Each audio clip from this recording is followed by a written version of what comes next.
Hello students, in today's class we are going to learn about the properties of LCM.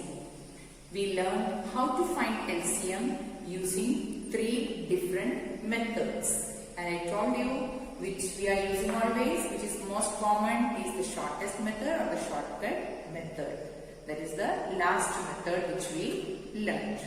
Now I hope all of you understood how to find LCM. Now let's discuss about the properties of LCM. The first property is the LCM of two numbers or two or more numbers will be always greater than or equal to the greatest number.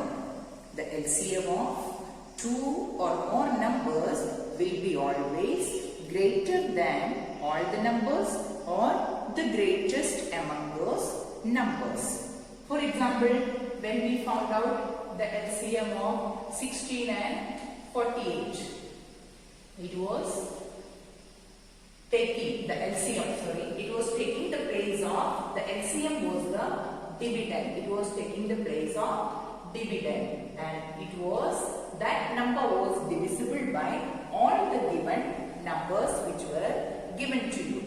Means the LCM of 16 and 48 is 48. Means 48 is the greatest among them. Or it will be greater than both the numbers because it is taking the place of dividend. Now the second property of LCM is the LCM of two co-prime numbers is their product. Co-prime numbers means they do not have any common factors other than 1. If they do not have any common factors, what will be their LCM? Their product. We have to multiply those two numbers to find their LCM. That's why the LCM of two co-prime numbers will be their product. Now, the third property of LCM is if a number is a factor of the other number or if a number is a multiple of the other number, their LCM will be the greater number. If a number is a factor of the other number or a number is the multiple of the other number, the greater number will be their LCM. Here 16 and 48. 16 3s are 48. Here 48 is the multiple of 16 and 16 is the factor of 48. Then their LCM will be the greater number, that is 48. Now let's have a comparative study of HCF and LCM. We can see the HCF of two numbers will be always smaller than or equal to the smaller number. This is what we learned when we learned about HCF. Always remember, your HCF will be always a smaller number and your LCM will be always a bigger number. Now, HCF of two numbers will be always smaller than or equal to the smaller number. You can see 75 and 50. These are two numbers. When we find their HCF, its HCF will be always less than 50. Smaller than 50. Now, in the other way, what about LCM?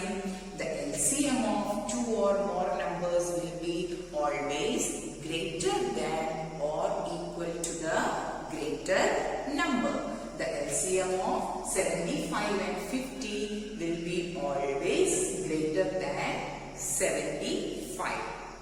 That is clear?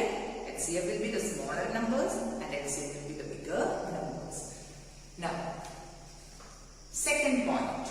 The HCF of two co-prime numbers will be 1 if there is no common factors other than 1.